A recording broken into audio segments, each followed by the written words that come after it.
ان الحمد للہ نحمده ونستعینه ونستغفره ونعوذ باللہ من شرور انفسنا ومن سیئات اعمالنا من يهده اللہ فلا مضل له ومن يضلل فلا هادی له واشهد ان لا الہ الا اللہ وحدہ لا شریک له واشهد ان محمدا عبدہ ورسولہ اما بعد فإن خیر الحدیث کتاب اللہ وخیر الہدی ہدی محمد صلی اللہ علیہ وآلہ وسلم وشر الامور محدثاتها وکل محدثۃ بدعہ وکل بدعۃ ضلالہ وکل ضلالۃ فی النار۔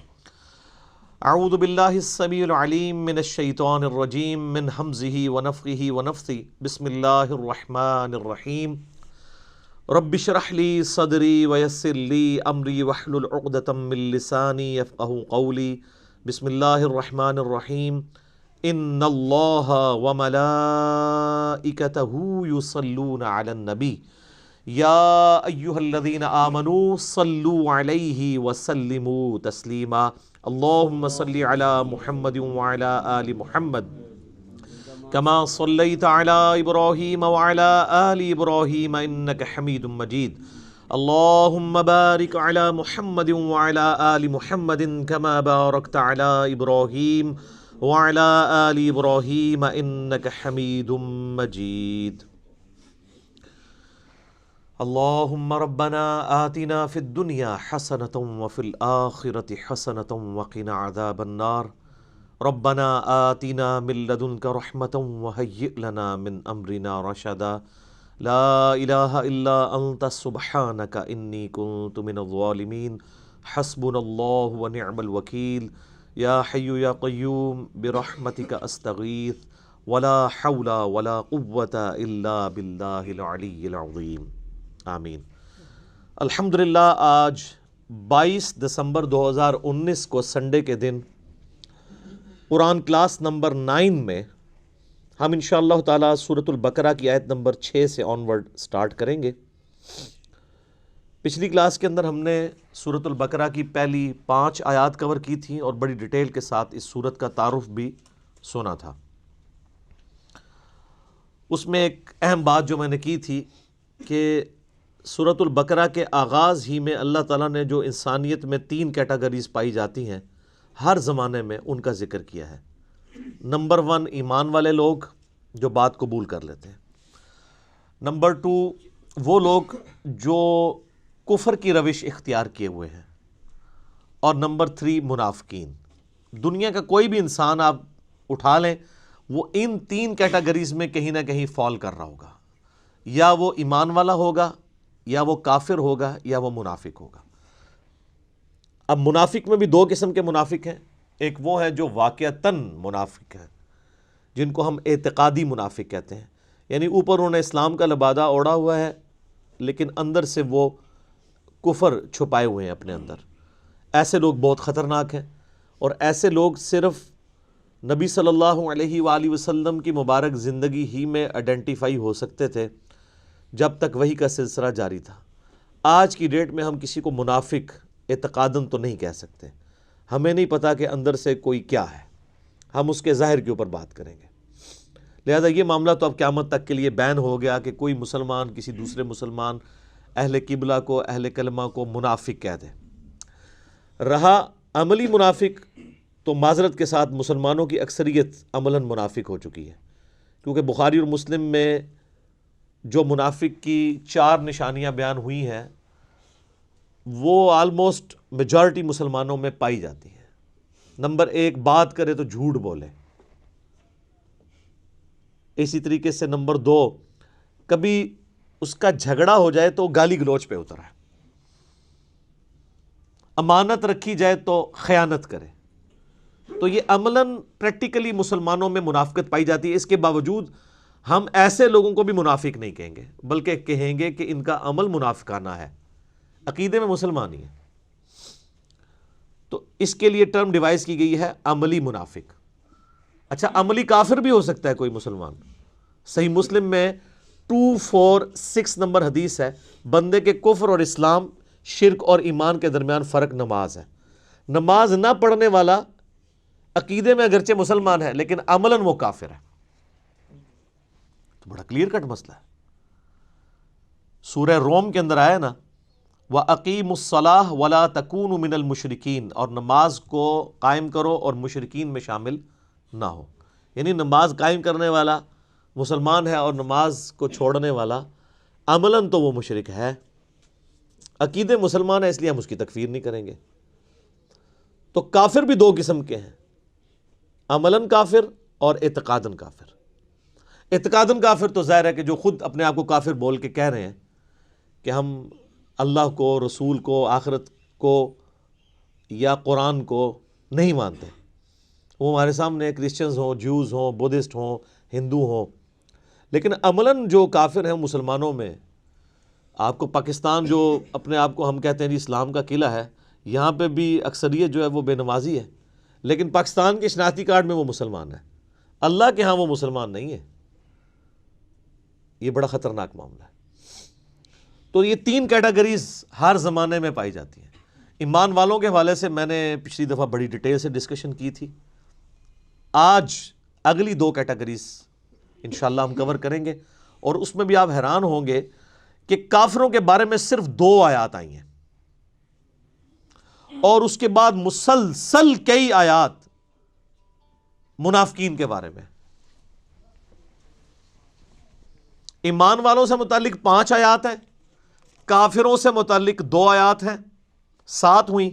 اب اس کے بعد اگر آپ دیکھیں منافقین کا سلسلہ شروع ہوگا آیت نمبر 8 سے لے کر آیت نمبر 20 تک۔ یہ کتنا خطرناک معاملہ ہے۔ 13 آیات مسلسل منافقین کے اوپر ہیں، ایمان والوں پر 5، کافروں پر 2، اور باقی 13 آیات جو ہیں وہ منافقین۔ یعنی یہ منافقت والا جو ایشو ہے یہ بہت کریٹیکل ایشو ہے، اور وہ اس لیے ہے کہ منافقین صرف اعتقادی نہیں ہوتے، عملاً بھی منافق ہوتے ہیں، جو اس وقت پریکٹیکلی مسلمانوں کی اکثریت ہو چکی ہے لیکن ان کو پتہ نہیں ہے۔ دوسری کیٹیگری، اعوذ باللہ من الشیطان الرجیم، بسم اللہ الرحمن الرحیم۔ ان الذین کفروا، بے شک وہ لوگ جنہوں نے کفر اختیار کیا، سواء علیہم، ان کے لیے تو برابر ہے، اانذرتہم، کہ آپ صلی اللہ علیہ وآلہ وسلم ان کو آخرت کا ڈر سنائیں، ام لم تنذرہم لا یؤمنون، یا آپ صلی اللہ علیہ وآلہ وسلم انہیں آخرت کا ڈر نہ سنائیں، ان کے لیے برابر ہے، لا یؤمنون، وہ ایمان نہیں لے کر آئیں گے۔ اچھا، اس کا یہ مطلب نہیں ہے کہ جو کافر ہے اس کو آپ نے تبلیغ نہیں کرنی ہے۔ تو یہ کتاب ہدایت پوری انسانیت کے لیے، ھدی للناس وبینات من الہدی والفرقان، اس میں امپلائیڈ ہے ان الذین کفروا، بے شک وہ لوگ جنہوں نے کفر اختیار کیا ہے، جان بوجھ کی آنکھیں بند کی ہوئی ہیں، جس کو ڈاکٹر اسرار صاحب رحمہ اللہ تعالیٰ بڑی پیاری بات کرتے تھے کہ جو شخص سویا ہوا ہے اس کو تو آپ جگا سکتے ہیں، اور جو آنکھیں بند کر کے لیٹا ہوا ہے اس کو کوئی نہیں اٹھا سکتا، کیونکہ وہ پہلے ہی جاگ رہا ہے، جاگنا چاہتا نہیں ہے۔ تو ایسا شخص جس کے اوپر حق اور باطل واضح ہو چکا ہو، اس کے باوجود وہ جان بوجھ کے کفر کی روش اختیار کرے، اس کے لیے قرآن میں کوئی ہدایت نہیں ہے۔ یہ بڑا خطرناک معاملہ ہے۔ تو اس سے مراد وہ کافر ہیں کہ جو حق جاننے کے باوجود جان بوجھ کے اپنی قبیلے کی حمایت کے اندر، اپنی نسلی تعصب کے اندر، یا جیلسی فیکٹر کی وجہ سے، جس طرح یہودی تھے، نبی صلی اللہ علیہ وآلہ وسلم کو ماننے سے انکار کر دیا، وہ سب کے سب اس کیٹیگری میں فال کرتے ہیں۔ ان کے لیے اب آپ ان کو تبلیغ کریں نہ کریں ان کے لیے برابر ہے، وہ ایمان نہیں لے کر آئیں گے۔ ختم اللہ علی قلوبہم، اللہ نے ان کے دلوں پر مہر لگا دی ہے، سیل کر دیا، یعنی سیل ہو گئی، اب کوئی چیز اس کے اندر داخل نہیں ہو سکتی۔ وعلی سمعہم، اور ان کے کانوں پر بھی، وعلی ابصارہم، اور ان کی آنکھوں پر بھی، غشاوۃ، پردہ پڑ چکا ہے، وَلَهُمْ عَذَابٌ عَظِيمٌ، اور ان کے لیے بہت بڑا عذاب تیار کر رکھا ہے اللہ نے۔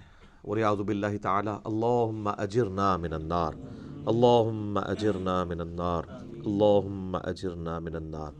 اچھا، قرآن کا طالب علم جب اس طرح کی آیات پڑھتا ہے نا تو وہ پریشان ہو جاتا ہے کہ بھئی قرآن تو بہت سٹریٹ فارورڈ ہے، اور آپ دیکھ رہے ہیں کہ اللہ تعالیٰ کے مزاج میں وہ چیزیں نہیں ہیں جو آپ کو میٹھے میٹھے وائزین بتاتے ہیں۔ اس لیے میں کہتا ہوں کتابوں کا خدا اور ہے اور بابوں کا خدا اور۔ قرآن بہت سٹریٹ فارورڈ ہے، کیونکہ یہ کلام کرنے والا کون ہے؟ اللہ،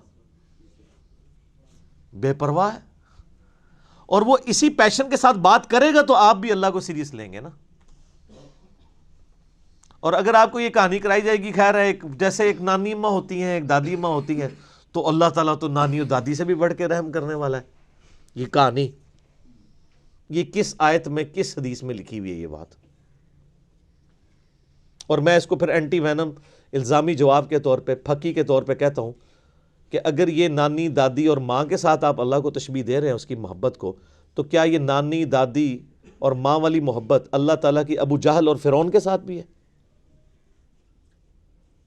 تو سارے کہیں گے نہیں۔ تو جو کلمہ پڑھ کے اللہ کے نافرمان اور باغی ہے ان کے ساتھ بھی ہے؟ نہیں۔ جو اللہ کی طرف رجوع لے آئے ان کے لیے۔ پورے قرآن میں ایک آیت بھی ایسی نہیں ہے کہ جو اللہ کا باغی ہو، رجوع نہ لانے والا ہو، اللہ کہتا ہوں میں اس کو معاف کرنے والا ہوں۔ ہمیشہ یہ ہے کہ جو توبہ کر لے، اپنی اصلاح کر لے، رجوع لے آئے۔ یہ درجنوں آیات ہیں، وہ وقت کے ساتھ آئیں گی، ورنہ تو میں اسی آیت کے اوپر ہی پورا یہ لیکچر ختم کر دوں گا، پھر آپ کا وہ یہ مصحف تو پچھلا تو 9 سال میں ختم ہوا ہے، یہ 18 سال میں بھی ختم نہیں ہونا۔ لیکن جنرل میں بات ضرور کروں گا تاکہ آپ کو ایک کنسیپٹ کلیئر ہو کہ جو باتیں بتائی گئی ہیں بالکل نان سینس باتیں ہیں، اس طرح کا کوئی کنسیپٹ نہیں ہے اسلام کے اندر۔ ایک میرا یوٹیوب پہ کلپ بھی ہے، اللہ کی رحمت سے دھوکہ، وہ آپ کلپ دیکھیں، میں نے اس میں کراس ریفرنس کے طور پہ کئی آیات پیش کی ہیں کہ یہ آپ کو بالکل کہانی کرائی گئی ہے۔ اللہ تعالیٰ اپنے معاملات میں بہت سخت ہے۔ اچھا، اس کی وجہ سے بعض لوگوں کے دماغ میں یہ بھی آ جاتا ہے کہ یار اللہ تعالیٰ دیکھو مور لگا دیتا ہے، نعوذ باللہ اللہ تعالیٰ کی اپروچ بڑی کوئی فنیٹک والی ہے، نعوذ باللہ۔ ایسا نہیں ہے، یہ ان لوگوں کے لیے جو جان بوجھ کے حق سے اناد کرتے ہیں، تو پھر اللہ تعالیٰ کہ غضب کا کوڑا ان پہ پڑتا ہے کہ یار ان کو بات سمجھ بھی آ گئی تھی، اس کے باوجود انہوں نے یہ کیا ہے، اب میں ان کو نہیں چھوڑوں گا، اب ان کے اندر ہدایت داخل بھی نہیں ہو سکے گی۔ یہ بہت، یعنی اس کو کہتے ہیں پوائنٹ آف نو ریٹرن۔ اب اس پہ اللہ تعالیٰ کو کوئی پوچھ نہیں سکتا، اس کو اللہ نے بین کیا ہے۔ لا یسأل عما یفعل وہم یسألون، اللہ کو کوئی نہیں پوچھ سکتا اس نے کوئی کام کیوں کیا ہے، اللہ ہر ایک کو پوچھ سکتا ہے۔ یہ اللہ کو گلہ نہیں کیا جا سکتا، رب ہے، مالک ہے، اس نے اپنے لیے رول طے کیا ہے کہ بھئی جب پوائنٹ آف نو ریٹرن پہ کوئی بندہ پہنچے گا، سچائی قبول کرنے کے باوجود وہ حق سے اناد کرے گا، اس کو نظر آ جائے گی سچائی ہے، پھر بھی وہ اناد کر دے گا، پھر میں مور لگا دوں گا، آؤ پھر وقت کا پیغمبر بھی اس کو ہدایت نہیں دے سکتا۔ انک لا تہدی من احببت ولکن اللہ یہدی من یشاء، اے نبی جس سے تم محبت کرتے ہو تم بھی اسے ہدایت نہیں دے سکتے، اللہ جسے چاہتا ہے ہدایت دیتا ہے۔ ہدایت کس کو دیتا ہے؟ والذین جاہدوا فینا لنہدینہم سبلنا، جو لوگ ہماری راہ میں کوشش کریں گے ان کے لیے ہم اپنی راہیں کھولیں گے۔ اس کائنات کی سب سے ایلیٹ چیز ایمان ہے، جس کے اوپر ہمیشہ کی کامیابیوں اور ناکامیوں کا فیصلہ ہونے والا ہے۔ تو آپ کیا سمجھتے ہیں کہ آپ کو یہ راہ چلتے فٹ پاتھ پہ گری پڑی مل جائے گی؟ اس کے لیے کوئی ایفرٹ پٹ نہیں کرنی پڑے گی، اور دنیا میں جس چیز کی منفعت چند سالوں کے لیے ہو وہ بھی اتنی ایفرٹ پٹ کرنے کے بعد ملتی ہے، اور جس سے ہمیشہ کی کامیابیاں آپ کا مقدر ہونے والی ہیں، آپ سمجھتے ہیں کہ وہ آپ کو چنگے جی لب جائے گی، مفت میں ہی مل جائے گی؟ نہیں، ناٹ ایٹ آل۔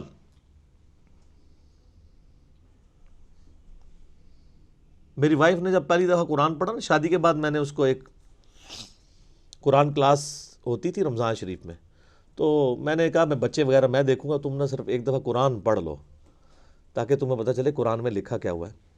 قرآن آپ اکیلے بیٹھ کے تو ظاہر ہے اس طرح نہیں ہے، اب ایک ماحول ہوتا ہے، ایک ڈیکورم ہے، کلاس ہے، جس طرح یہاں لوگ بیٹھے ہیں۔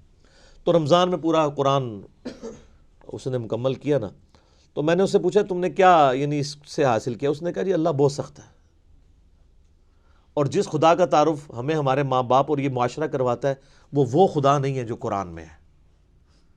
اللہ تو اپنے معاملات میں بہت سخت ہے۔ یہ کتاب انذار ہے، تبشیر اور بشارت ان کے لیے جو بات مانتے ہیں، جو نہیں مانتے ہیں ان کے لیے عذاب کا کوڑا ہے یہ کتاب۔ کیونکہ اللہ ہے نا. یہ کائنات اس نے اس لیے بنائی ہے کہ آپ جانوروں کی طرح کھائیں پئیں, اولاد پیدا کریں اور مر جائیں. انسان کو اس نے اپنے لیے پیدا کیا ہے, پوری کائنات انسان کے لیے اور انسان کو اپنے لیے. وما خلقت الجن والانس الا لیعبدون. اچھا یہ جو بات ہے نا, ختم اللہ علی قلوبہم وعلی سمعہم وعلی ابصارہم, مہر لگا دی ان کے دلوں پر, کانوں پر, آنکھوں پر, پردہ ڈال دیا, اب عذاب ہی ان کو آئے گا. یہ آپ نے اگر بات سمجھنی ہے نا تو آپ پارہ نمبر 7 کے آخری صفحے پہ آ جائیں. سورۃ الانعام میں آیت نمبر ہے 110, 7ویں پارے کی آخری آیت, آپ کے یہ بلو والے قرآن میں 142 نمبر پیج کی آخری آیت 110 نمبر. وَنُقَلِّبُ أَفْئِدَتَهُمْ وَأَبْصَارُهُمْ, ہم پھیر دیتے ہیں ان کے دلوں کو اور ان کی آنکھوں کو, عقل اور ان کی آنکھوں کو, کہ وہ حق بات قبول نہ کریں. حق سے اللہ فرماتا ہے کہ میں ان کو حق سے اندھا کر دیتا ہوں. کما لم یؤمنوا بہ اول مرہ, جس طرح کہ انہوں نے بھی تو پہلی دفعہ جب ان کے اوپر حق کھلا تھا انہوں نے ایمان لانے سے روح گردانی کی تھی نا, اب یہ چاہیں گے بھی نہ تو میں ان کو اسلام کی طرف نہیں آنے دوں گا. وَنَذَرُهُمْ فِي طُغْيَانِهِمْ يَعْمَهُونَ, اور میں ان کو چھوڑ دوں گا اپنی سرکشی میں بھٹکتے پھریں. وَلَوْ أَنَّنَا نَزَّلْنَا إِلَيْهِمُ الْمَلَائِكَةَ, اور اب اگر فرشتے بھی ان کے سامنے نازل ہوں, وَكَلَّمَهُمُ الْمَوْتَى, اور مردے قبروں سے نکل کے ان کے ساتھ بات کرنا شروع کر دیں. وَحَشَرْنَا عَلَيْهِمْ كُلَّ شَيْءٍ قُبُولًا, اور ہر چیز جن کا ان سے وعدہ کیا تھا ان کی آنکھوں کے سامنے آ جائے, قیامت بھی, عذاب بھی, سب کچھ بھی. مَا كَانُوا لِيُؤْمِنُوا, پھر بھی یہ ایمان نہیں لے کے آئیں گے. یہ ہے سر کتابوں کا خدا. یہ نانی اماں, دادی اماں اور ماما نہیں ہے, یہ اللہ ہے. کتنی سختی ہے کہ فرشتے بھی. اب مجھے بتائیں کسی سے مردہ نکل کے قبر سے کہے کہ میری تو پھینٹی لگ گئی ہے, آپ کو تو پوری زندگی نیند نہیں آنی ہے, لیکن اللہ فرما رہا ہے پھر بھی یہ ایمان نہیں لے کے آئیں گے. کر لو جو کر. یہ اللہ کہہ رہا ہے. آمین. الا ان یشاء اللہ, ہاں اگر اللہ ہی چاہے زبردستی کسی کو اس طریقے سے ہدایت دے دے وہ الگ بات ہے. ولیکن اکثرہم یجہلون, لیکن اکثر لوگ جہالت کا شکار ہیں. وہ اپنی وشفل تھنکنگز کے اندر, امانیہم جنہیں کہا گیا, وہ ان میں پھر رہے ہیں, پھرتے رہے. اللہ تعالیٰ اپنے معاملات میں بہت سخت ہے میرے بھائیوں. اللہ کو سیریس لینے کی ضرورت ہے. ظاہر ہے اس کائنات کی ایک ہی حقیقت ہے, وہ اللہ ہے. اگر اس کو کوئی سیریس نہیں لیتا تو اللہ تعالیٰ کے لیے کیا ہے؟ وہ تو اپنے نبی سے 3 دفعہ قرآن میں کہلوا رہا ہے, قل انی اخاف ان عصیت ربی عذاب یوم عظیم. اے نبی تم فرما دو کہ بالفرض اگر میں بھی اپنے رب کی نافرمانی کروں تو مجھے خود اس بات کا ڈر لگا ہے کہ بڑے دن کا عذاب مجھے بھی آ پکڑے گا. جی سورۃ الانعام, سورہ یونس, سورہ الزمر, 3 سورتوں میں یہ ایک آیت 3 دفعہ آئی ہے.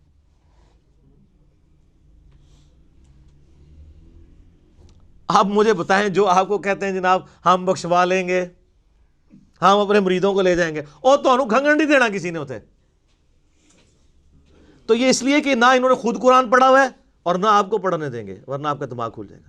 او جی گاڈ از آل لونگ, یہ کرسچنز نے بھی ایک دھوکہ دیا ہے نا, گاڈ از آل لونگ. تو میں نے ان کو بھی پھکی دی تھی کہ اگر گاڈ از آل لونگ ہے اور وہ آل لونگ کا کنسیپٹ پھر صوفیاء کے ہاں ادھر مسلمانوں میں بھی داخل ہوا, وہ جی اللہ کو ہماری نمازیں چاہیے. اور سر اللہ نے کب کہا مجھے تمہاری نمازیں چاہیے؟ اللہ کہتا ہے تمہیں تمہارے لیے نمازیں چاہیے, اللہ کے لیے نہیں, اپنے لیے. گاڈ از آل لونگ, او آل لونگ اس کے لیے ہے جو اس کا بندہ بن جائے گا, باغی کے لیے نہیں.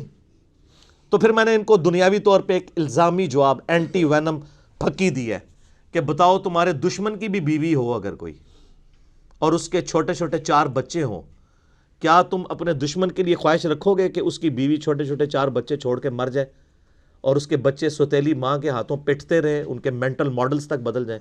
سارے کہیں گے نہیں نہیں جی. کیوں نہیں؟ دل پسیجتا ہے. اچھا آپ کا دل پسیجتا ہے اور آپ نے ہمیں یہ کہانی کرائی ہے کہ اللہ تعالیٰ ماں سے اتنے گنا اور دادی سے اتنے گنا اور نانی سے اتنے گنا محبت کرتا ہے, تو وہ اللہ روزانہ ہزاروں ایسی عورتوں کو موت کیوں دیتا ہے جن کے 4 چھوٹے چھوٹے بچے ہوتے ہیں؟ اس پہ ساروں کی زبانیں گنگ ہو جاتی ہیں. اگر وہ آل لونگ ہے کیوں موت دیتا ہے پھر؟ آپ تو اپنے دشمن کی بیوی کو بھی موت نہ دیں, وہ روزانہ ہزاروں ایسی ماؤں کو موت کیوں دیتا ہے جن کے چھوٹے چھوٹے بچے ہوتے ہیں؟ اس کا مطلب ہے آپ نے جو احساسات ڈیولپ کیے ہوئے ہیں کہ اللہ اپنے بندوں کے ساتھ یہ کرتا ہے, وہ نہیں ہے. اللہ اپنے احساسات کا اسیر نہیں ہے. اللہ کے وہ جذبات نہیں ہیں جو آپ کے ہوتے ہیں, وہ بے پرواہ ہے. ہاں جو اس کا ہو جائے نا اس کے لیے معاملہ الگ ہے. وہ صحیح بخاری میں حدیث ہے کہ جس نے میرے ولی کے ساتھ دشمنی کی, میرا اعلان جنگ ہے اس کے خلاف. اور انسان میرا قرب نہیں حاصل کرتا مگر فرائض کے ذریعے اور نوافل پہ استقامت کے ذریعے اس لیول پہ پہنچ جاتا ہے کہ میں اس کے ہاتھ بن جاتا ہوں جس سے وہ پکڑتا ہے, میں اس کے کان بن جاتا ہوں جس سے وہ سنتا ہے, میں اس کی آنکھیں بن جاتا ہوں جس سے وہ دیکھتا ہے, میں اس کے پاؤں بن جاتا ہوں جس سے وہ چلتا ہے. اچھا ادھر ہی حدیث روک دیتے ہیں صوفیاء اور وہ کہتے ہیں نہیں وہ خود ہی خدا بن گیا, ایتھوں ہاتھ پائے گا انج ہو جائے گا. وہ آگے پڑھو کیا لکھا ہوا ہے, وہ جب اپنے دشمن کے اگینسٹ مجھ سے پناہ طلب کرتا ہے میں اسے پناہ عطا کرتا ہوں. اگر وہ اللہ ہی سے پناہ طلب کر رہا ہے تو وہ پھر ہاتھ مارنے جو گا تو نا, یہ ہاتھ بن جاتا ہوں, پاؤں بن جاتا ہوں, کان بن جاتا ہوں. اس سے مراد یہ کہ اس کا اوڑھنا بچھونا پھر میں ہی بن جاتا ہوں. قل ان صلاتی و نسکی و محیای و مماتی للہ رب العالمین. اے نبی تم فرما دو بے شک میری نماز, میری قربانی, میرا جینا, میرا مرنا سب اللہ کے لیے. اوڑھنا بچھونا اللہ بن جاتا ہے. اس حدیث کے آگے الفاظ ہیں, اللہ تعالیٰ فرماتا ہے مجھے کبھی کسی معاملے میں ہچکچاہٹ نہیں ہوتی سوائے ایک معاملے کے کہ جب مجھے اپنے کسی مومن بندے کو موت دینی پڑتی ہے. اللہ کہتا ہے میں بھی اس پہ ریلیکٹڈ ہوتا ہوں. کیوں؟ میرا بندہ موت کو ناپسند کرتا ہے. ظاہر ہے موت تو کسی کو بھی پسند نہیں ہے, انسان زندہ رہنا چاہتا ہے اور یہ اللہ نے انسان کی کوالٹی رکھی ہے کہ اسے زندہ رہنے کی خواہش ہے. اسی لیے اولیاء اللہ بھی جب خطاب کر رہے ہو نا وہاں پہ سپیکر پھٹ جائے تو وہ بھی یوں کر جاتے ہیں, لا حول علیہم ولا ہم یحزنون. کیوں کرتے ہیں؟ یہ نیچرل اللہ نے رکھا ہوا ہے. کسی اولیاء اللہ کو کہنا یہ سامنے یہ بٹ صاحب کے پاس جو بندوق بڑی خطرناک سی انہوں نے تانی ہوئی ہے, کسی اولیاء اللہ کو کہنا پڑھ لے کلمہ میں چلان لگاؤں, تو آپ دیکھ لیں اس کی کیا حالت ہوگی. یہ اللہ نے نیچرل رکھا ہوا ہے. موت تو اللہ فرماتا ہے کہ میں بھی ریلیکٹڈ ہوتا ہوں. وہ اپنی موت کو ناپسند کر رہا ہوتا ہے اور میں اسے موت دے کے اپنے پاس لانا چاہتا ہوں. پھر کیا ہوتا ہے؟ پھر تو وہ قرآن پاک میں سورہ حمیم سجدہ میں آیا نا کہ ایسے لوگوں میں پھر فرشتے نازل ہوتے ہیں, ان کو بشارت دیتے ہیں موت کے وقت. اور پھر سنن ابی داؤد میں, سنن نسائی میں بڑی ڈیٹیلڈ احادیث ہیں کہ جب ایمان والے کی موت کا وقت قریب آتا ہے تو باقاعدہ اس کو آمادہ کیا جاتا ہے کہ وہ خود کہ میں مرنا ہے. وہ جب سب کچھ دیکھتا ہے وہ کہتا ہے ٹھیک ہے جی جان دو, پہلے نہیں کہتا جان دو. بڑا مشکل کام ہے. پہلے کہنا کہ جان دو تو حضرت موسیٰ علیہ السلام تھپڑ کیوں مارتے ہیں اسرائیل کو؟ میرا وہ بھی کلپ چڑھا ہے نا, بخاری مسلم میں حدیث ہے جو. تو یہ بہت سینسٹیو ایشو ہے. اللہ تعالیٰ کے بارے میں آپ اپنے دماغ کھول لیں, یا وہ کتاب کھول رہے ہیں جو بابوں کی لکھی ہوئی نہیں ہے کتاب, یہ اللہ کی نازل کردہ کتاب ہے. اس کو اسی طریقے سے سمجھنا ہے. شروع میں ہی آپ کا کانٹا نکل جائے گا تو آپ کو آگے قرآن سمجھنا آسان ہوگا. اللہ کے مزاج کو سمجھنا ہے آپ نے, اور یہ دماغ میں بات طے کر لینی ہے کہ بابوں کا خدا اور ہے اور کتابوں کا خدا اور. یہ آپ جو پڑھ رہے ہیں نا یہ وہ خدا ہے جس کا تعارف محمد رسول اللہ صلی اللہ علیہ وآلہ وسلم نے آپ کو کروایا. یہ وہ خدا ہے جس کا تعارف پیغمبروں نے کروایا ہے, اور پیغمبروں نے ان کتابوں کے ذریعے کروایا جو اللہ نے ان پہ نازل کی تھی. یہ مولانا روم کے مثنوی شریف والا خدا نہیں ہے, یہ قرآن شریف والا خدا ہے. ٹھیک ہے, وہ کہتے ہیں وہ مثنوی مولانا روم جو ہے وہ فارسی کا قرآن ہے. استغفر اللہ تو بولی ایڈیاں کہانیاں, ایڈے جھوٹ, اتنی انبیاء کی گستاخانہ واقعات اس کے اندر ہیں, اور اس کو کہتے ہیں فارسی کا قرآن ہے. سر فارسی کا قرآن وہی ہوگا جو قرآن کا ترجمہ فارسی میں شاہ ولی اللہ دہلوی نے کیا ہوا ہے. ٹھیک ہے, باقی وہ کہانیاں لکھتا رہے وہ قرآن نہیں بنتا. تو یہ ساری میں نے گفتگو شروع میں ہی کانٹا نکال دیا. وَمِنَ النَّاسِ مَن يَقُولُ آمَنَّا. لو جی اب منافقین کا یعنی اکثر مسلمانوں کا جو عملاً منافق ہو چکے ہیں, وَلِعَوْذُ بِاللَّهِ تَعَالَى. اللہم انی اعوذ بک من النفاق, آمین. وَمِنَ النَّاسِ مَن يَقُولُ آمَنَّا، اور لوگوں میں ایسے بھی لوگ ہیں جو کہتے ہیں ہم ایمان لائے باللہ وبالیوم الآخر، اللہ پر بھی ایمان لائے اور آخرت کے دن پر بھی، وَمَا هُم بِمُؤْمِنِينَ، لیکن وہ مومن نہیں ہے،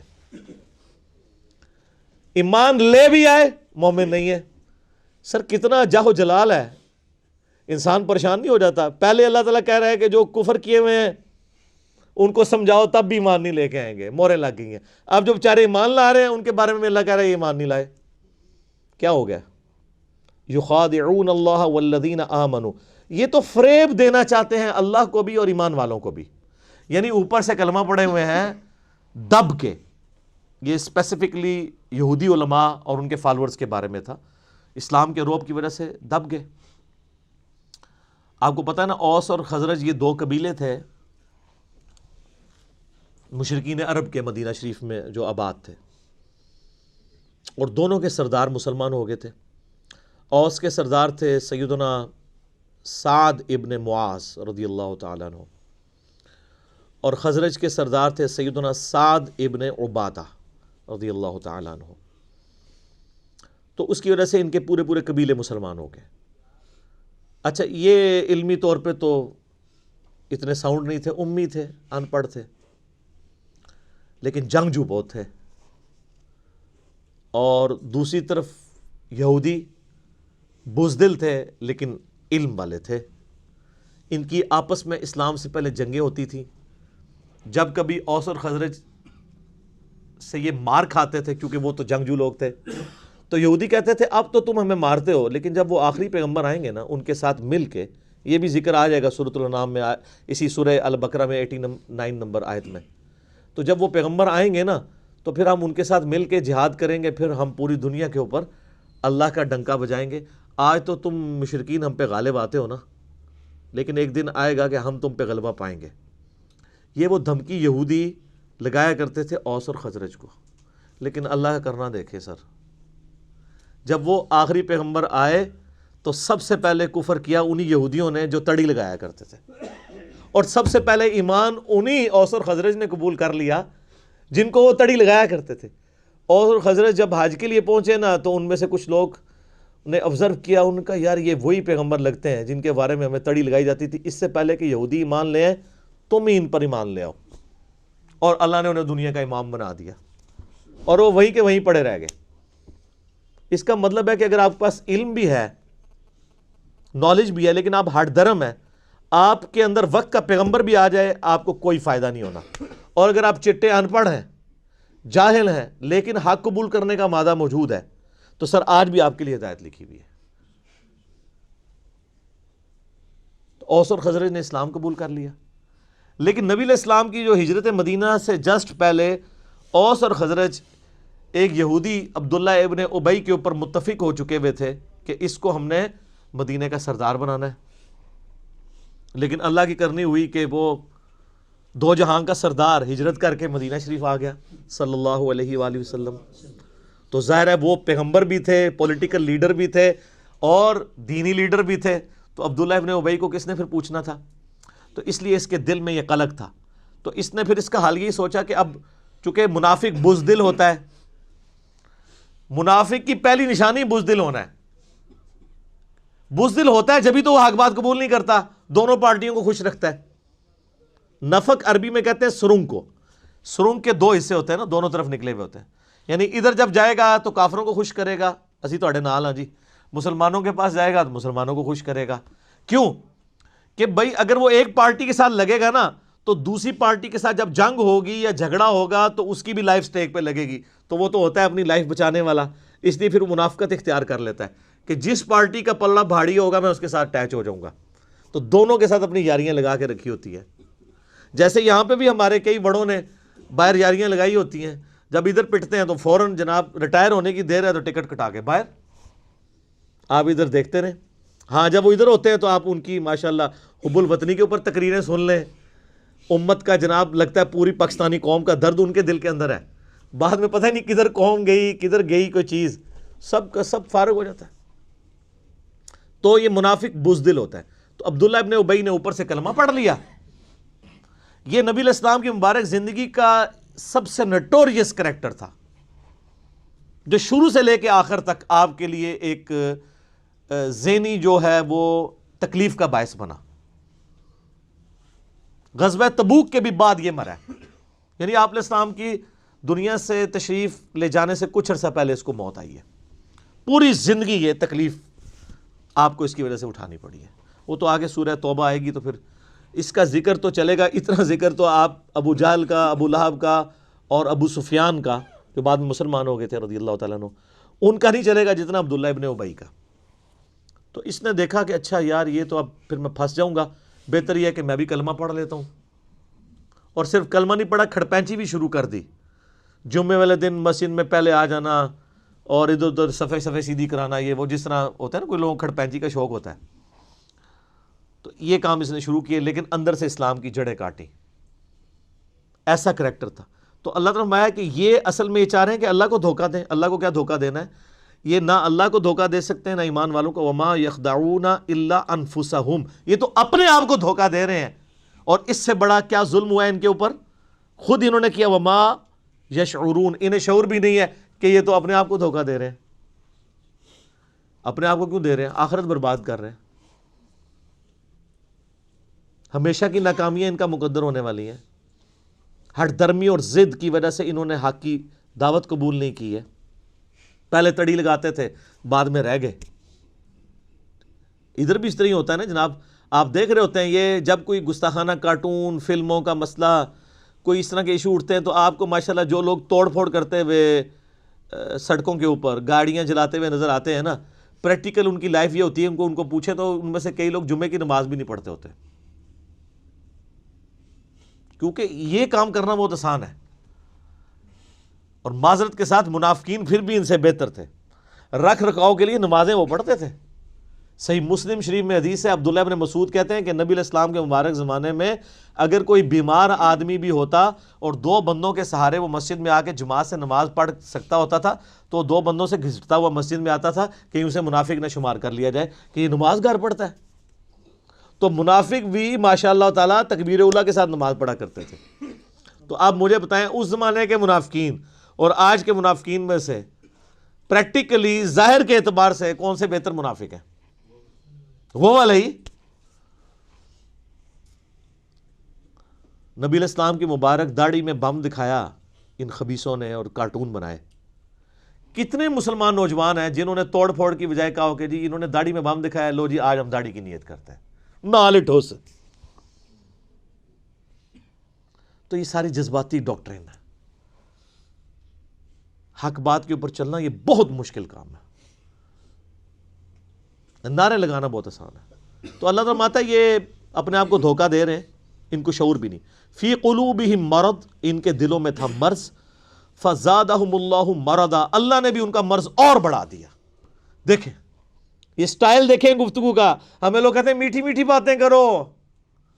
اللہ تو ہمارا ان کے دل میں بیماری تھی، اللہ نے ان کی بیماری اور زیادہ کر دی. آپ کے حساب سے تو ہونا چاہیے تھا بیماری تھی، اللہ نے ان کو شفا دے دی. ہاں، کتابوں کا خدا اور ہے اور بابوں کا خدا اور. اللہ بے پرواہ ہے، وہ بھیک نہیں مانگ رہا آپ سے کہ میرے اوپر ایمان لے کے آؤ. وہ تڑی لگا رہا ہے آپ کو. ایمان لاؤ گے تو ٹھیک، نہیں تو دوزخ میں جاؤ گے سیدھے. یہ ذہن میں رکھیں. وَلَهُمْ عَذَابٌ عَلِيمٌ، اور ان کے لیے دردناک عذاب ہے. کافروں کے لیے آیا بڑا عذاب اور اس کے لیے سخت لفظ ہے دردناک عذاب. بِمَا كَانُوا يَكْذِبُونَ، بسبب اس کے کہ انہوں نے تکذیب کر دی. تکذیب کہتے ہیں کہ سچائی کو ماننے کے باوجود جھٹلا دینا. ان کو تو پتا تھا کہ یہ وہی پیغمبر آخر الزمان ہیں جن کی نشانیاں اولڈ ٹیسٹمنٹ اور نیو ٹیسٹمنٹ کے اندر موجود ہیں. تو انہوں نے کیوں انکار کیا؟ اچھا دیکھ لیں، اللہ تعالیٰ بھی امیین پہ اور جو اہل علم ہے ان میں غصہ میں فرق کرتا ہے. ان کے اوپر کیوں غصہ زیادہ ہے؟ یہ مولوی تھے، یہود و نصارہ کے علماء تھے نا. یہ ان کی پبلک کی تو بات نہیں ہو رہی ہے نا، کہ ان کو تو پتا تھا کہ یہ وہی نبی ہیں. انہوں نے کیوں نہیں بات قبول کی ہے؟ آپ ایک جاہل آدمی کو کسی حد تک بینیفٹ آف ڈاؤٹ دے سکتے ہیں، لیکن ایک عالم وہ اس طرح کی حرکت کرے اس کو بینیفٹ آف ڈاؤٹ نہیں ملے گا. کیوں؟ وہ عزت بھی تو عام بندے سے زیادہ ویل کر رہا ہے نا.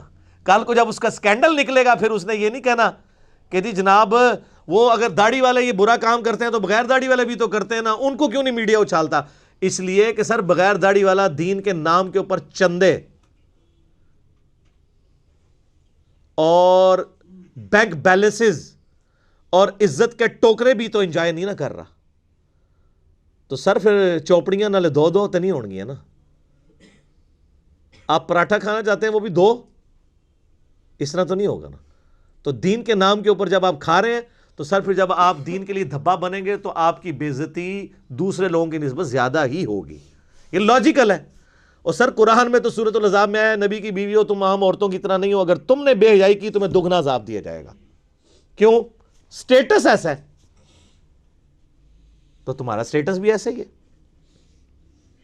وَإِذَا قِيلَ لَهُمْ لَا تُفْسِدُوا فِي الْأَرْضِ, اور جب ان سے کہا جاتا ہے کہ مت فساد کرو زمین میں, قالوا انما نحن مصلحون, وہ کہتے ہیں ہم تو صرف اصلاح کا ارادہ رکھتے ہیں.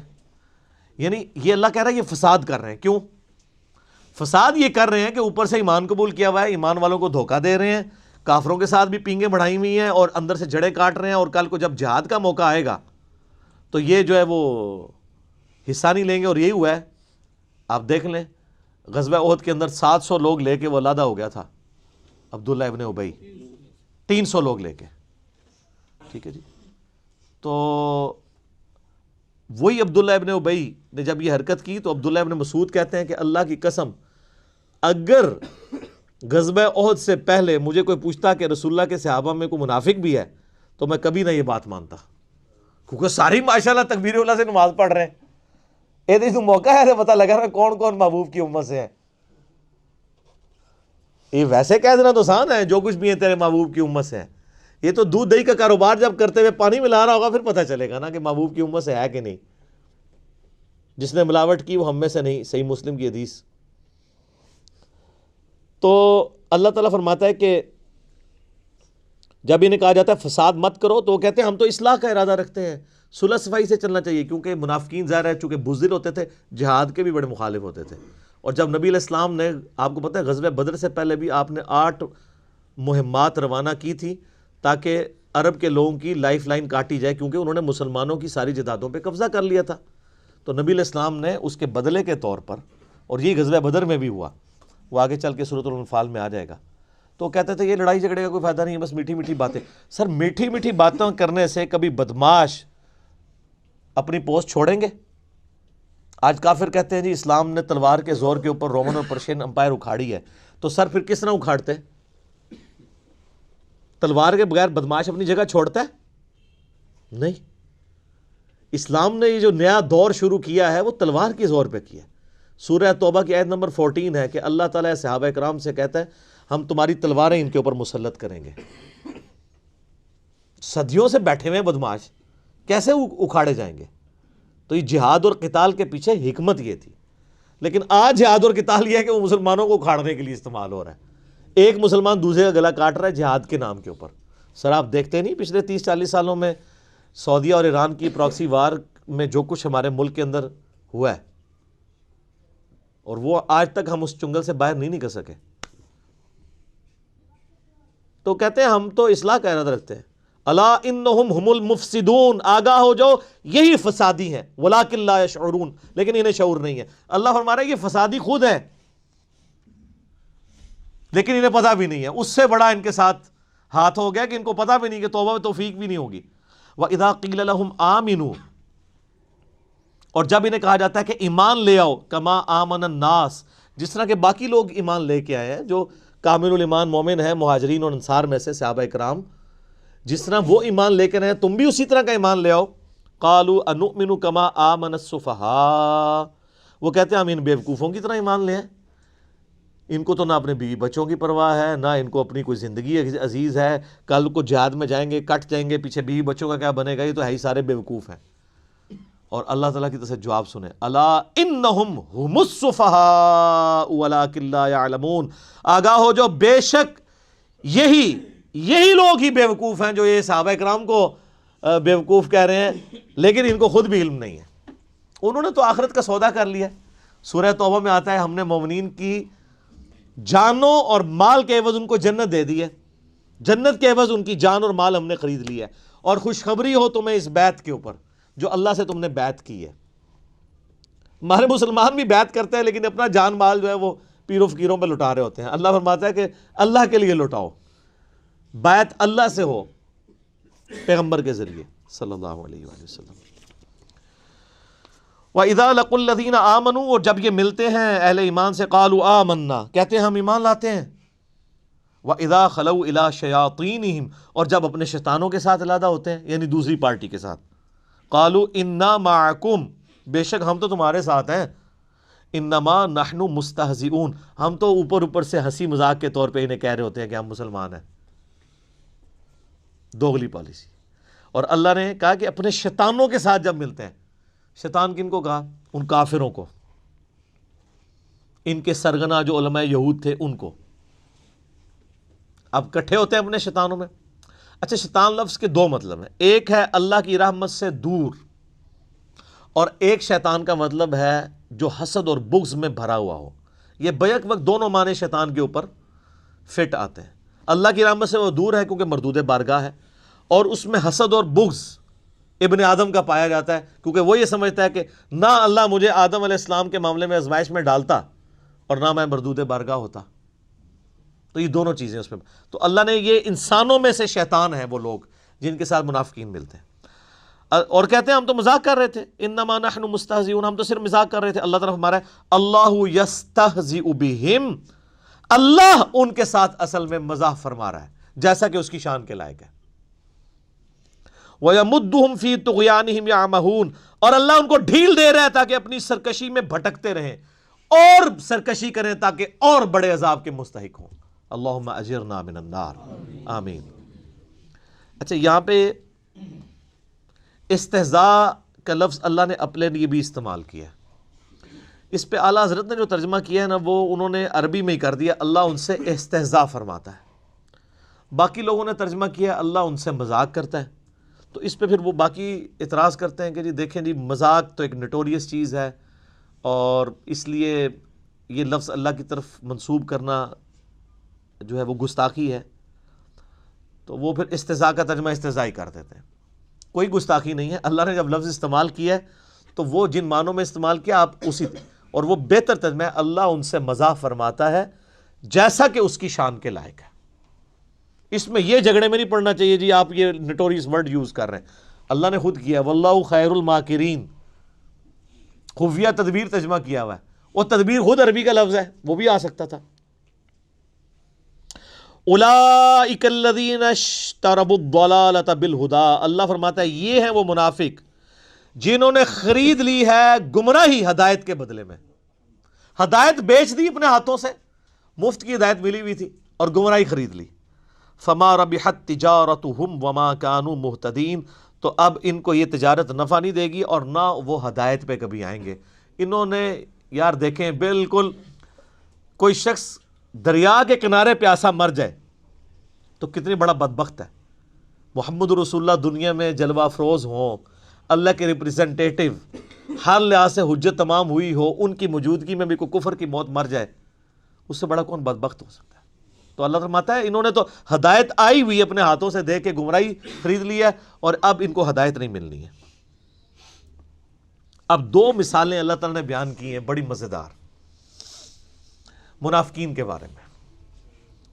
پہلی مثال سنیں، مثلہم کمثل الذی استوقد نارا، ان کی مثال اس طرح ہے جیسے کوئی شخص آگ روشن کرے، فلما اضاءت ما حولہ، اور جب ہر چیز روشن ہو جائے اس آگ کی وجہ سے جتنی اس ماحول میں ارد گرد ہے، ذہب اللہ بنورہم، اللہ تعالیٰ ان کی آنکھوں کا نور ہی لے جائے، وترکہم فی ظلمات لا یبصرون، اور ان کو اس گھپ اندھیرے میں رہنے دے جہاں ان کو کچھ سجھائی نہ دے، صم بکم عمی فہم لا یرجعون، پھر وہ ایسے لوگ گونگے ہیں، اندھے ہیں اور بہرے ہیں، سمن بہرے ہیں، بکمن گونگے ہیں، عمیون اندھے ہیں، فہم لا یرجعون یہ واپس نہیں پلٹ سکتے۔ یہ مثال ایسے دی کہ پرانے زمانے میں لوگ جنگلوں کا سفر کرتے تھے نا، بڑی مشکل سے لکڑیاں جمع کرتے تھے، رات کے وقت روشنی جلاتے تھے تاکہ کوئی جنگلی جانور حملہ آور نہ ہو. اللہ تعالیٰ نے آگ کا ایسا روب رکھا ہے کہ آگ کہیں جل رہی ہو تو شیر بھی قریب نہیں جاتا, شیر بھی آگ سے ڈرتا ہے, تو وہ اپنی سیکیورٹی کے لیے آگ جلایا کرتے تھے. یا سردیوں کا موسم ہے تو وہ اس سے ہیٹ حاصل کرے, پلس روشنی بھی مل جاتی تھی, اس وقت الیکٹریسٹی تو نہیں تھی, تو اسی روشنی میں اپنے باقی کام کر لیتے تھے, کھانا پکانے کا یہ وہ. تو اللہ تعالیٰ فرماتا ہے ان کی مثال اسی طریقے سے ہے کہ اتنی محنت کے ساتھ ایک جنگل میں کوئی آگ جمع کرے, روشنی بھی ہو جائے, سب کچھ نظر آنا شروع ہو جائے, اور عین اس وقت میں اس روشنی سے نفع اٹھانے والے لوگوں کی بینائی ختم ہو جائے, ان کی بصارت چلی جائے, ان کی سننے کی صلاحیت چلی جائے, اندھے ہو جائیں, بہرے ہو جائیں, گونگے ہو جائیں. تو کتنے بدبخت ہیں کہ اب ہر فیسلٹی سامنے موجود تھی, اس سے نفع اٹھانے کی بجائے ان کی اپنی ساری کوالٹیز جاتی رہیں. یہی ہوا ہے منافقین کے ساتھ کہ اللہ تعالیٰ نے محمد رسول اللہ صلی اللہ علیہ وآلہ وسلم کے ذریعے توحید کی شمع روشن کی. بالکل جب ہر چیز واضح نظر آ گئی کہ یہ وہی پیغمبر ہیں جن کی نشانیاں تورات اور انجیل کے اندر موجود ہیں, اور عین جب ٹائم آیا کہ یہی یہودی جو تڑی لگایا کرتے تھے اوس اور خزرج کو, یہ اسلام قبول کرتے, عین ٹائم پہ انہوں نے انکار کیا اور اللہ کے عذاب کا کوڑا ان پہ برسا کہ ان کی آنکھوں کی بینائی چلی گئی. اب محمد رسول اللہ صلی اللہ علیہ وآلہ وسلم ایک روشنی کا مینار سامنے موجود ہیں, لیکن یہ اتنے بدبخت ہیں کہ ان کی بینائی جا چکی ہے, ان کو دیکھ کے بھی اب ایمان قبول نہیں کریں گے. وہ جو میں نے پہلے آیات پڑھی تھی, وَلَوْ أَنَّنَا نَزَّلْنَا إِلَيْهِمُ الْمَلَائِكَةَ. سر یہ کوئی اللہ تعالیٰ کا تعارف ہوا ہے آپ لوگوں کو؟ یہ کون سا خدا ہے؟ اور یہ پہلے صفحے پہ ہے.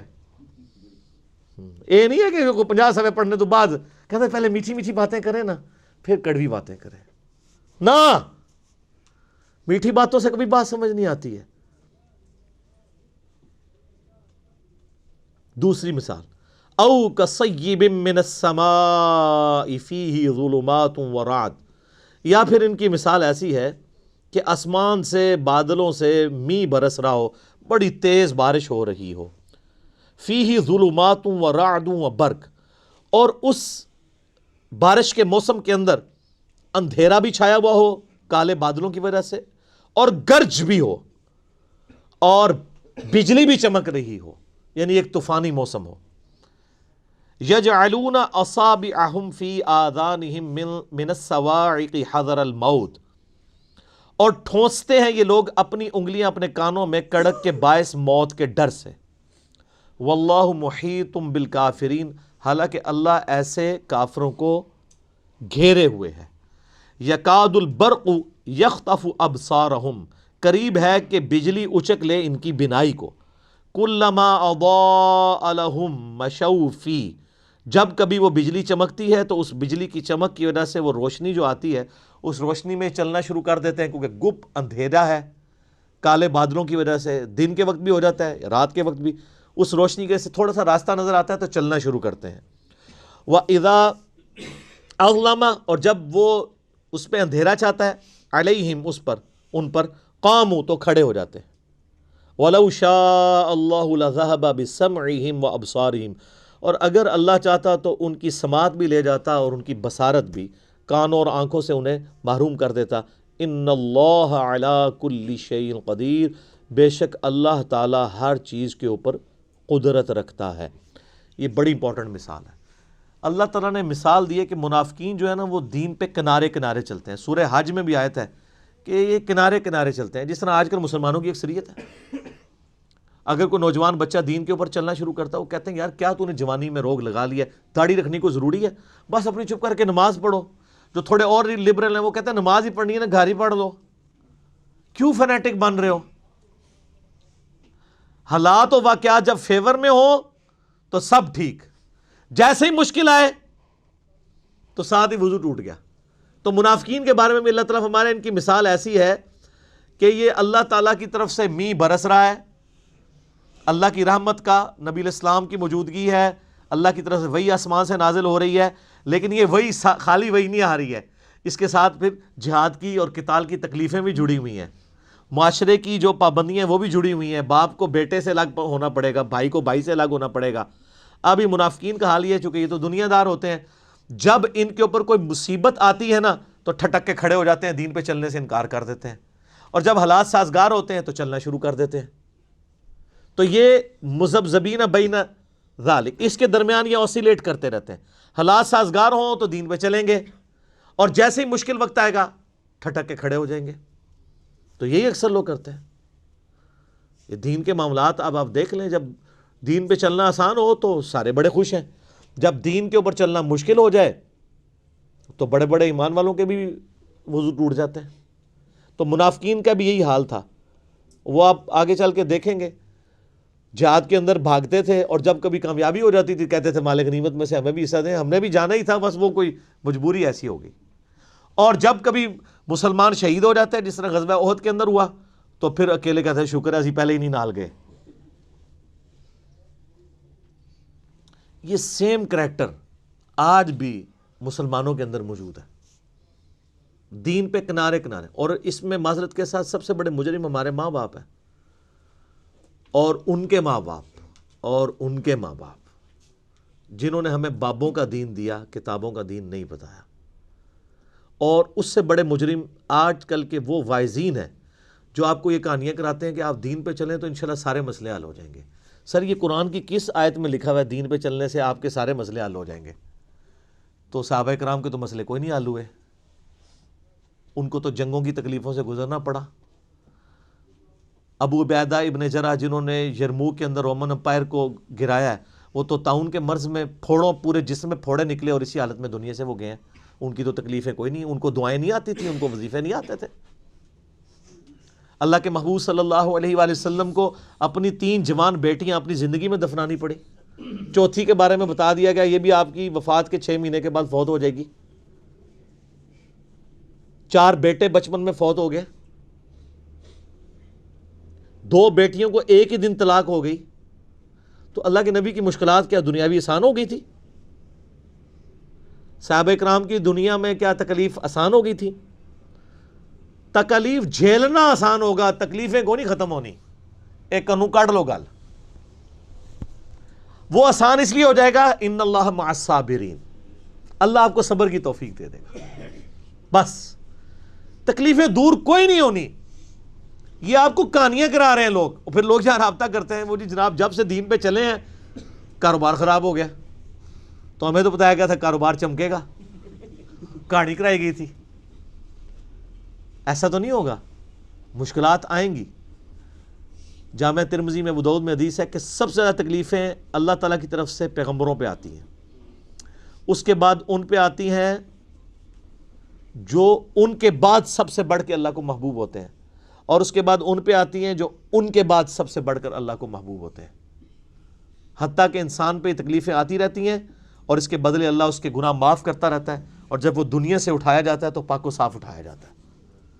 سر پھر آپ دیکھ لینا، اسی لیے المستدرک الحاکم میں جب سیدنا ابو ذر غفاری رضی اللہ تعالیٰ عنہ کا چیپٹر بند ہے نا امام حاکم نے، تو پہلی حدیث یہی لے کے آئے ہیں جو میں نے بیان کی ہے کہ سب سے زیادہ تکلیفیں کس پہ آتی ہیں؟ انبیاء پہ، اس کے بعد ان کے اوپر آتی ہیں جو انبیاء کے بعد وہ یہ بتانا چاہ رہے تھے کہ ابو ذر غفاری کی پوری زندگی غموں سے عبارت ہے.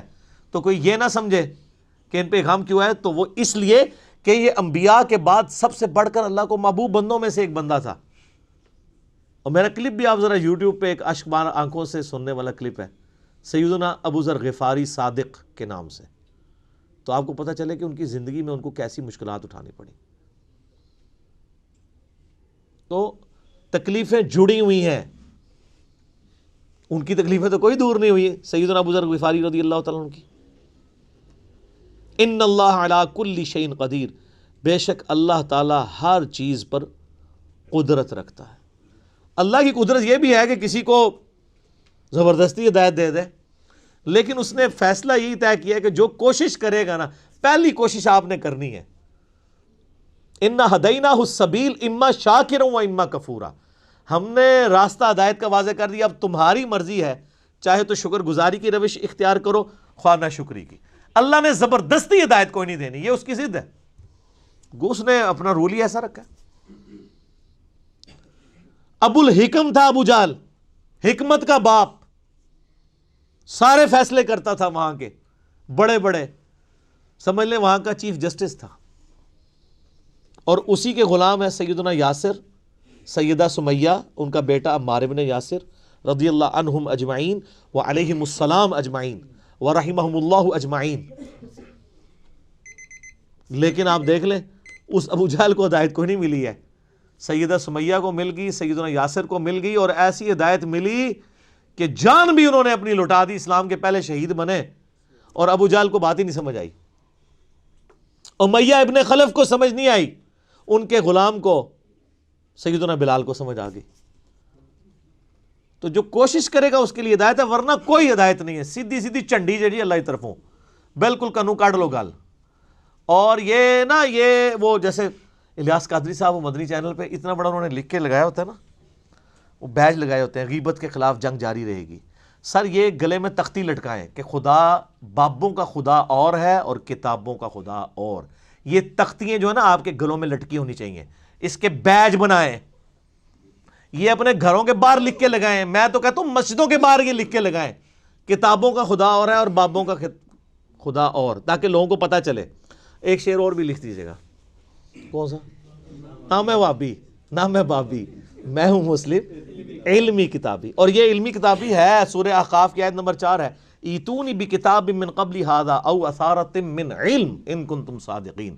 نبی فرماؤ اگر تم قرآن کو نہیں مانتے, اس قرآن سے پہلے جو کتابیں نازل ہوئی ہیں یا کوئی علم کے آثار آئے ہیں تو اس سے بات کر لو. علم اور کتاب دونوں آئے ہیں, علمی کتابی بھی قرآن میں موجود ہے.